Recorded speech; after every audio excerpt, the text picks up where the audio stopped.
You know, they say winning in court is a victory, but sometimes, it just feels like survival. I got primary physical custody of my daughter, Chloe, after a brutal, year-long fight, but it came at a cost. A cost that almost shattered my entire family. My brother, Noah, lost his fiancée because of it. My parents were caught in the middle, torn apart. All because my ex-wife, Rebecca, decided to weaponize lies. Even after the judge delivered her verdict, that feeling of a win was hollow. Like a punch that landed but left you emptier than before. It took years to even begin to piece things back together, and some pieces, they never came back. This whole mess, it started with a single moment that still burned into my memory. It was 3 years ago, November. I'd flown home early from a work trip, flowers in hand, laptop bag still slung over my shoulder. I walked into my apartment, and the bedroom door was open. Dim lights. And there she was, Rebecca, with her personal trainer, Kevin. They froze when they saw me. Rebecca scrambled for the sheet, Kevin grabbed his clothes and just bolted past me without a word. I didn't yell. I didn't throw anything. I just turned around, walked downstairs, and sat on the couch, staring at nothing for 10 minutes. Then I grabbed my laptop, some important documents, drove to a motel. Called a divorce lawyer first thing in the morning. The receptionist must have heard something in my voice because she got me an appointment that same afternoon. The proceedings dragged on. Rebecca hired an aggressive attorney, Mark, who tried to paint me as this absent workaholic, always prioritizing my career over Chloe. They subpoenaed my travel records, my emails, anything to show I wasn't physically present. I'm David, by the way, 33, and Chloe is 6. My lawyer, Sarah, was incredible. She fought every claim. Yes, I traveled. I was a regional account manager, covering a 6-state territory, but I was home every single weekend without fail. I coached Chloe's soccer team, went to every school event, every parent-teacher conference, every dance recital. I kept this detailed calendar with photos and receipts, and Sarah used all of it. The opposing counsel tried to frame me as some heartless father, more concerned with commission checks than his daughter. Sarah shut that down hard. The judge granted the divorce and ordered a custody evaluation. Dr. Evans was the evaluator, mid-50s, sharp, you could tell she'd seen it all. She spent 4 months interviewing everyone, doing home visits, reviewing records. She asked me about my childhood, my relationship with my own dad who died when I was 19, how I handled stress. I answered honestly. I just wanted Chloe to feel secure, to know both her parents loved her. Dr. Evans even watched me help Chloe with math homework once. Chloe got frustrated, started tearing up, and I just did what I always do, told her it was okay to struggle, worked through it step by step, high-fived her when she got it right. Dr. Evans talked to Chloe's teachers, her pediatrician, her coach, even parents of Chloe's friends. When Dr. Evans's preliminary findings came out in August, they recommended joint custody with equal parenting time. But she also noted that while both Rebecca and I could handle Chloe's basic needs, I showed more consistency and emotional stability. And here's the kicker, she noted Rebecca had made negative comments about me in front of Chloe on 2 separate home visits. That was a huge red flag. Rebecca lost it. She filed 3 separate motions trying to discredit Dr. Evans, accused her of bias, bad methodology, everything. All 3 motions were denied with prejudice. The judge wasn't buying it. That's when Rebecca went nuclear. Late September, she filed a motion challenging paternity. Standard legal language, reason to believe I might not be Chloe's biological father, requested court-ordered genetic testing. Sarah called me the same day. She said it was a delay tactic, pure and simple. Rebecca knew she was losing the custody evaluation. Sarah recommended we agree to the testing immediately. Don't fight it. Don't look defensive. Refusing would just play into Rebecca's narrative that I had something to hide. I agreed. Nothing to hide.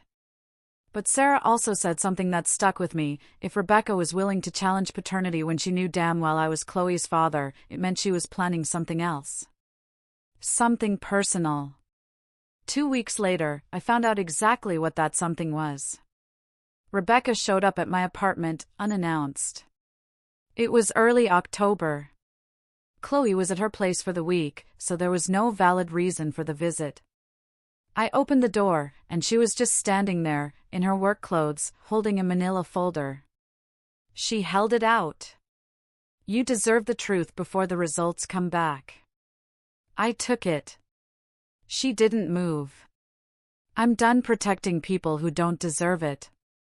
Then she turned and walked away without another word. She didn't wait for questions, didn't give me a chance to respond.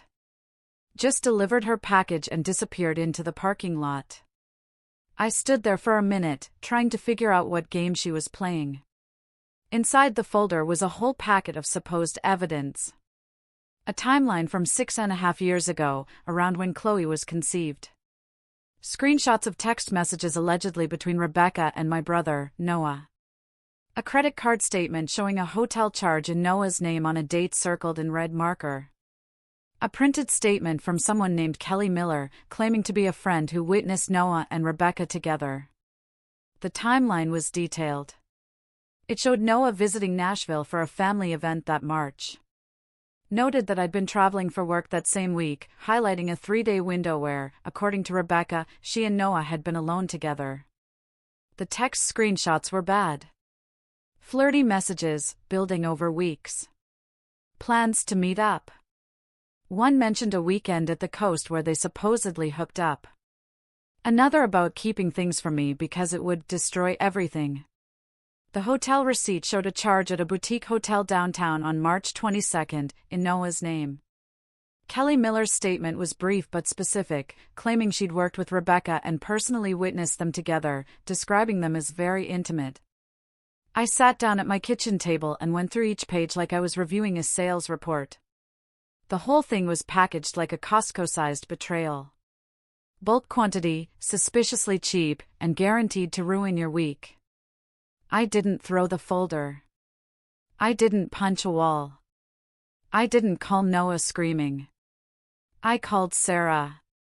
She came over an hour later, looked at everything, spreading the pages across my table.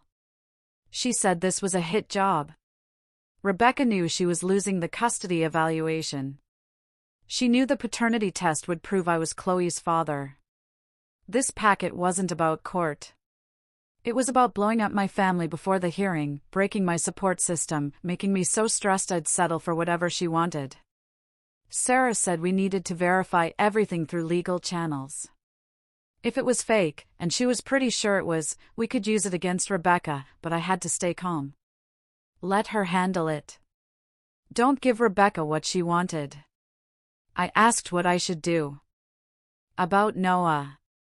Don't confront him yet, she said. Wait for verification. Rebecca was counting on me to blow up at my brother and start a family war. Chaos helped her, not me. I understood, but I was already too late. Rebecca hadn't just given the packet to me. She'd sent copies to my parents that same day. Emailed it to Bethany, Noah's fiancée. Shared parts of it with people from our old church. My phone started buzzing that night around 9 p.m. 3 missed calls from my mother while I was meeting with Sarah.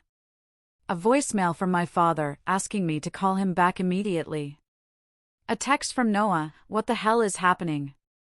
I called my mother first. She answered on the first ring. Her voice shook. "Is it true? Why would Noah do this? Why is she sending me this?" I could hear she'd been crying, maybe for hours. I told her I didn't believe it. Said we needed to verify everything first. Rebecca was desperate. This was her way of hurting everyone. My mother didn't know what to believe anymore. Said Noah had already called her, sobbing, swearing he'd never touched Rebecca. Bethany had seen the email, too. Packed a bag and left within an hour. My mom didn't know where Bethany went. Noah didn't either. My mother just kept repeating, "This is tearing everyone apart, David. Why would she do this?" I told her Rebecca was doing it because she wanted to hurt us. Told her to stay calm and wait for the facts to come out. I hung up and sat in the dark for a long time. Didn't sleep much that night. The next morning, Noah called me. His voice was raw. "Did you believe any of it? Even for a second?" He asked how I could let Rebecca destroy his life without warning him. He asked why I didn't call him the minute I saw that folder. I told him I got the packet the same night everyone else did. I told him I was working with Sarah to verify everything. I told him I wanted to believe him. He was quiet for a long moment. He exhaled hard. "There's a difference, David, between waiting for proof and trusting your brother." Then he hung up. We didn't speak again for nearly 3 weeks. The next 7 weeks were the longest of my life.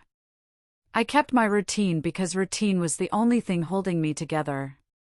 Went to work, answered emails, sat through meetings where I couldn't focus, picked up Chloe on my custody days, helped with homework, cooked dinners, read bedtime stories. I kept detailed notes in my journal, just like Sarah taught me, everything documented. Chloe asked once why Grandma seemed sad on the phone. I told her grown-ups sometimes had hard days, but everything would be okay. Meanwhile, Sarah was working on verification. She filed motions to make Rebecca produce the originals, not copies.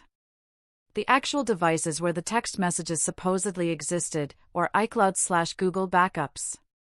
She also requested metadata analysis on the screenshot files. That stuff shows when images were created and what software made them.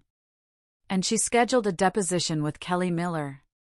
Rebecca's lawyer, Mark, fought every request, claiming privacy concerns. Funny how privacy only mattered once we asked for originals and backups. Before that, she'd been passing the rumor around like it came with free shipping. Mark argued that the paternity test would resolve all questions, making verification of the other evidence unnecessary. Judge Albright, who was handling our case, denied most of his objections. She said if Rebecca was going to make allegations that affected custody proceedings and family relationships, she needed to be prepared to back them up with verifiable evidence. She said the court had an interest in determining the credibility of parties in custody matters. The family stuff was ugly. Thanksgiving came 7 weeks after the packet dropped. My parents tried to host dinner like they always did, but Noah refused to come if I was there.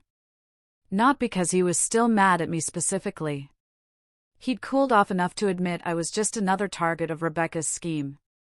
But he couldn't handle sitting across from our mom while she looked at him like she wasn't sure who he really was. He texted me about it. First time we talked since that phone call. He said he knew Mom was trying, but every time she looked at him, he could see her wondering. He couldn't sit through that. I understood. Told him I'd skip so he could go. He said that wasn't right either. We went back and forth for hours over text. Eventually, neither of us went.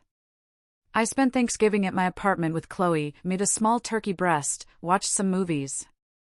Chloe asked why we weren't at Grandma's house. I told her plans changed this year. It was actually nice, just the two of us, quiet. But the whole time, I kept thinking about my parents at their big table with all those empty chairs, wondering what went wrong. Bethany stayed in North Carolina. I heard this from my mom, not Noah. He wouldn't talk about Bethany at all, like saying her name would make it real. Noah finally called me 3 days after Thanksgiving. First real conversation since the explosion.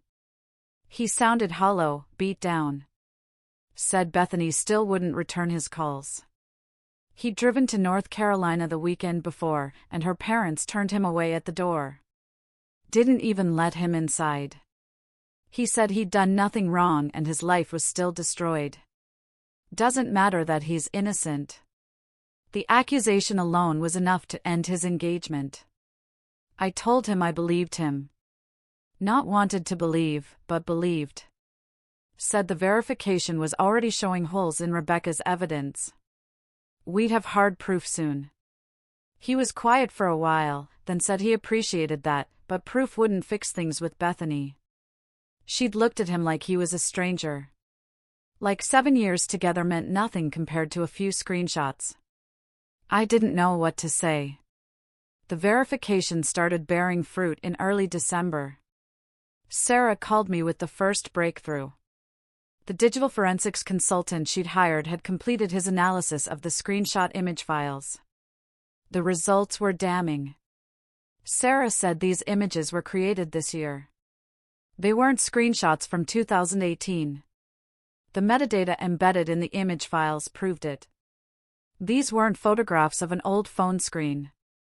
They were freshly made fakes. The forensics guy found artifacts from a fake text generator app. The formatting, the pixel dimensions, even how the fonts rendered, it all matched an app called Fake Text Message that didn't even exist until 2021. So, this alleged conversation from 2018 was made using software that wouldn't be invented for another 3 years. Sarah said the expert had prepared a formal affidavit and was available to testify. This wasn't just opinion. It was documented and sworn. The picture was clear. Rebecca had gone to a fake text generator website, typed up a conversation that never happened, screenshotted it, and passed it off as real. Probably took her 20 minutes. She thought nobody would check the metadata. Sarah also said Rebecca couldn't produce any original devices or backup records, no iCloud, no Google account history, no phone to examine. She claimed the old phone had been lost years ago, and she'd never backed up her messages. Convenient. I asked about the hotel receipt. Sarah said that one took longer. She'd subpoenaed records from the hotel, but getting old reservation data was a hassle. 2 weeks of follow-ups before she got a records coordinator who knew how to search their archive system. Result: no booking under Noah's name on that date. No booking under any name tied to Noah's credit card. And here's what sealed it: the confirmation number on Rebecca's receipt didn't exist in their system. The format was wrong. Their confirmation numbers were always 12 digits starting with 2 letters. Rebecca's showed 10 digits starting with a number. She'd probably found a receipt template online and filled in random details without checking how their actual system worked. Amateur hour. The witness, Kelly Miller, was scheduled for deposition the following week. Sarah was looking forward to it. She said she expected that would finish things off. Meanwhile, I had to deal with the social fallout without letting it affect Chloe.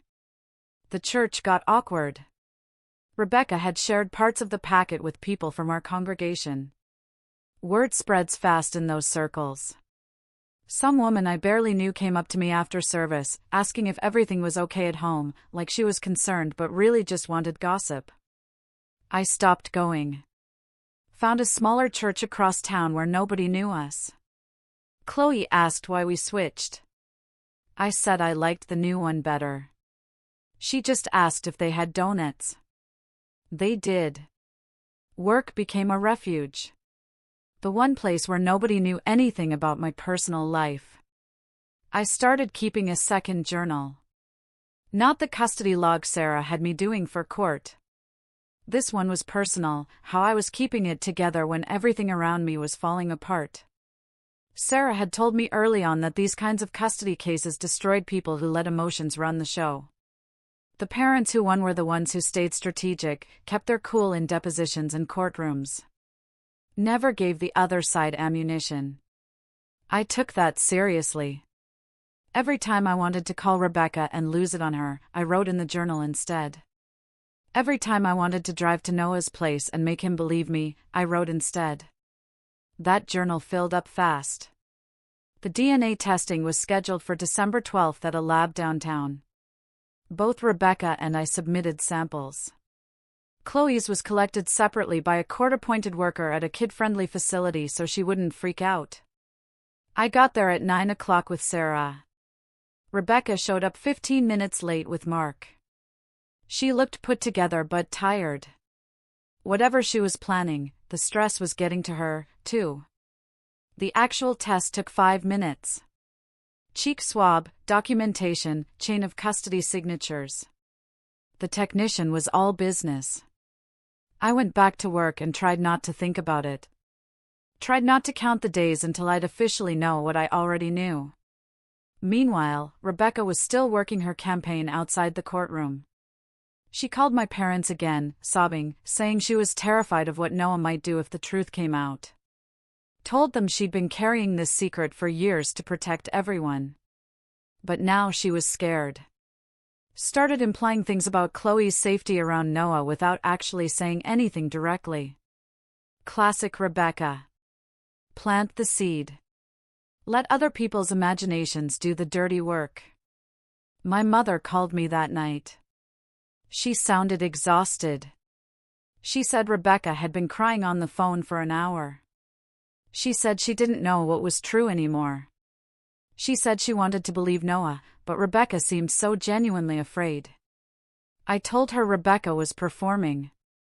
I told her the evidence verification was showing the packet was fabricated. I told her to wait just a little longer. My father got on the line. He said he didn't know who to believe anymore. He said the family was falling apart and he didn't know how to fix it. He said he felt like he was failing everyone. I told him he wasn't failing anyone. I told him Rebecca had engineered this chaos specifically to make everyone feel that way. I told him to trust the process. He said he hoped I was right. His voice didn't sound convinced. The Kelly Miller deposition happened on December 16. Sarah conducted the questioning in a conference room at her firm. Kelly arrived with her own lawyer, a nervous-looking younger attorney who clearly wasn't prepared for what Sarah had assembled. Kelly was mid-30s, worked in dental office administration, and had clearly been fed a script by Rebecca that she hadn't fully memorized. Under oath, her story started cracking within the first 20 minutes. Sarah asked her to describe the restaurant where she'd allegedly witnessed Noah and Rebecca together. Kelly gave a name. Sarah pulled out records showing that restaurant had been closed for renovation the entire month Kelly claimed to have seen them there. The permits were public record. The reopening announcement in the local paper was dated 6 weeks after Kelly's supposed sighting. Kelly went pale. Said maybe she got the restaurant name wrong. Said it was a long time ago. Sarah didn't let up. Asked Kelly to describe the interior of the restaurant. Kelly said it had red booths in a bar area near the front. Sarah showed her photos from the restaurant's website. The place had never had booths, just tables, and the bar was in the back. Kelly started backpedaling, saying maybe she was thinking of a different location. Then Sarah asked what Noah looked like. Kelly gave some vague description. Brown hair, average height. Sarah showed her photos of Noah from that time and asked her to confirm. Kelly froze. Said faces blur together after so long. That's when things fell apart for her. Sarah asked if Rebecca had contacted her recently about providing this statement. Kelly's lawyer objected, but Kelly had already started nodding before catching herself. She admitted Rebecca called her about 2 months ago. Sarah asked if Rebecca had helped her remember details, maybe suggested what restaurant it was, what Noah looked like, what they were wearing. Kelly's face told the whole story. She'd been coached, and the coaching didn't hold up. Sarah asked if Rebecca had offered anything in exchange for the statement. Money, favors, anything. Kelly's lawyer objected hard, but it didn't matter. The damage was done. After the deposition, Sarah said Kelly would probably change her story before the hearing. We were building a solid case that the whole packet was made up. 2 days later, the DNA results came in, confirming what I'd known all along. The custody hearing was scheduled for January 8th. I barely slept the night before. Kept running through every piece of evidence in my head. I got to the courthouse at 8:30 with Sarah. Rebecca showed up at 8:45 with Mark. She looked wiped. The DNA results had come back 3 weeks earlier, 99.99% certainty that I was Chloe's father.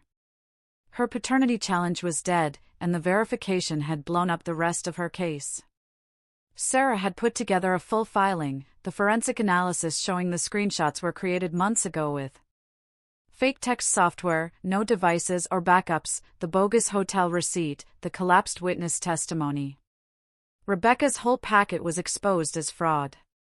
Judge Albright presided. She reviewed the case file. Noted Dr. Evans's evaluation had recommended joint custody with equal time.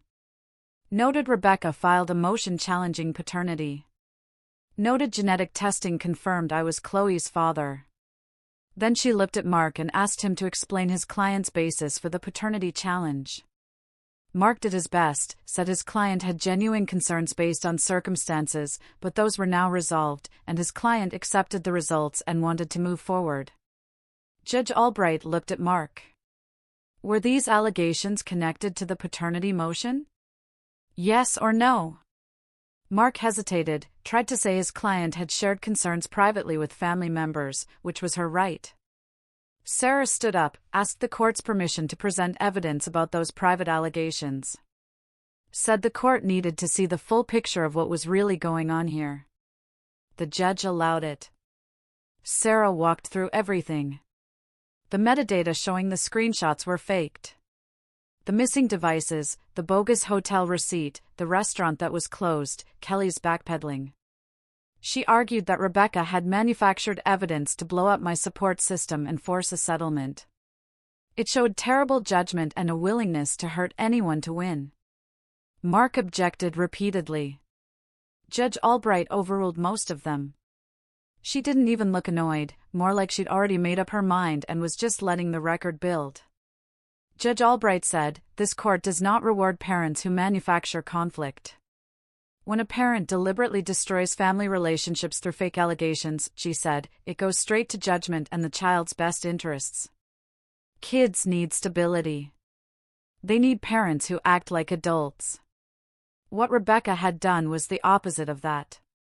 Dr. Evans testified about her evaluation. Both parents could handle basic care, but I showed more consistency and emotional stability. She'd seen Rebecca badmouth me in front of Chloe, said that kind of conflict hurts children. I testified about my relationship with Chloe, present from birth, soccer coach for 3 years, homework help, bedtime stories, staying consistent through the divorce. Mark cross-examined me about work travel. I explained I'd cut back my territory since the divorce and reduced travel by 40%. He tried to make me sound like an absent father anyway. I stayed calm, answered honestly, didn't let him get under my skin. Rebecca testified about being the primary caregiver, about sacrifice, about knowing Chloe's needs better than anyone. Sarah cross-examined her about the evidence packet, asked if Rebecca had created those screenshots using fake text generator software. Rebecca said she believed the messages were real at the time. Sarah asked how that was possible when forensic analysis proved the images were created this year, not 6 years ago. Rebecca said she must have been confused about where she got them. Judge Albright's face didn't change, but the silence said what she couldn't. Confusion doesn't generate metadata. Sarah asked if Rebecca understood the harm her allegations caused to my brother's engagement. Rebecca said that wasn't her intention. Sarah asked what her intention was. Rebecca started crying. She said she wanted to protect Chloe. She was scared of losing her daughter. Judge Albright called a recess. When we came back, her face gave nothing away. She said she'd reviewed all evidence and testimony carefully. She said both parents clearly loved Chloe. Both were capable of providing basic care. Those facts weren't in dispute. However, she said the court had to consider credibility, judgment, and the child's overall welfare when making custody determinations. And on those factors, the evidence painted a troubling picture. She said Rebecca's paternity challenge, while technically within her legal rights, had been filed without genuine basis and appeared designed to delay proceedings after an unfavorable custody evaluation. More seriously, she said the evidence showed that fake allegations had been created and spread to people outside this courtroom. Those allegations destroyed an engagement, tore up family relationships, created chaos in places where Chloe would be present. That kind of deception showed terrible judgment. She said Rebecca had put winning over Chloe's need for a stable environment. She'd been willing to hurt innocent people just to get an advantage. She looked directly at Rebecca. You used a paternity challenge as leverage. That conduct is harmful to the child. She said Dr. Evans's evaluation was credible. The fact that Rebecca had badmouthed me in front of Chloe fit the pattern of conflict-driven behavior the court had just seen evidence of. Based on all evidence, she ordered joint legal custody with me having primary physical custody. Rebecca would have parenting time every other weekend and one evening per week. Both parents were required to complete co-parenting education classes within 90 days. The arrangement would be reviewed in 6 months. But even when you win in family court, you don't win clean. The judge also ordered all custody exchanges at a neutral location, a police station parking lot, for 6 months. All communication through a court-approved parenting app. No texts, no calls outside the app. Neither of us could discuss the case in front of Chloe. Rules for everyone. That's family court. She also ordered Rebecca to pay 30% of my attorney's fees related to the verification of the fabricated evidence. Said the costs of proving deliberate falsehoods shouldn't fall entirely on the innocent party. The amount was conservative, given how much Sarah had to dig, but the judge said she hoped it would encourage more honest conduct going forward. Mark asked if sanctions were necessary, given that his client was clearly struggling emotionally.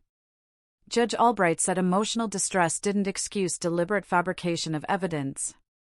She said the sanctions were lenient compared to what she could have imposed. Rebecca sobbed quietly. Mark requested reconsideration. The judge said her decision was final. Rebecca could appeal through proper channels if she chose. Court was adjourned. Sarah and I walked out of the courthouse into the January cold. You won, she said. It doesn't feel like winning, I replied. She said I had primary custody of my daughter. Rebecca had been held accountable for what she did. That's as close to winning as family court ever got. Most fathers in my position would be popping drinks right now. I told her I'd celebrate when my family was whole again. When my brother had his fiancée back, when my parents could look at both their sons without wondering what really happened. She nodded. Said that was fair. Then said to go home, hug my daughter, and try to get some sleep. 3 days later, Noah's lawyer sent Rebecca a demand letter. 14 pages. Listed out all the fake evidence she'd made and spread around, laid out the damages Noah had suffered, the broken engagement, the stress, the hit to his reputation in his industry. It demanded a written retraction, a settlement for damages, and threatened a defamation lawsuit if she didn't comply in 30 days. Mark contacted Noah's lawyer almost immediately. They went back and forth for 2 weeks. Rebecca was tapped out after the custody case. No money for another legal fight. And Noah didn't actually want to spend another year in courtrooms. He just wanted someone to officially say he didn't do anything wrong. They reached a settlement. Rebecca signed a retraction. The language was careful, written by lawyers to minimize how much she actually admitted while still acknowledging the evidence was false. Something about the information being unreliable and apologizing for any harm caused. She also paid Noah a settlement. I never asked how much. It wasn't about money for him. It was about having something on paper. Noah sent the retraction to Bethany in North Carolina. I don't know if she read it. I don't know if it mattered to her by then. Some damage doesn't repair just because the truth comes out. I picked up Chloe for the first time under the new custody order at the police station parking lot. Saturday morning, cold and bright. Rebecca pulled up in her car, got out, and handed over Chloe's backpack without looking at me. Said something about homework being in the front pocket.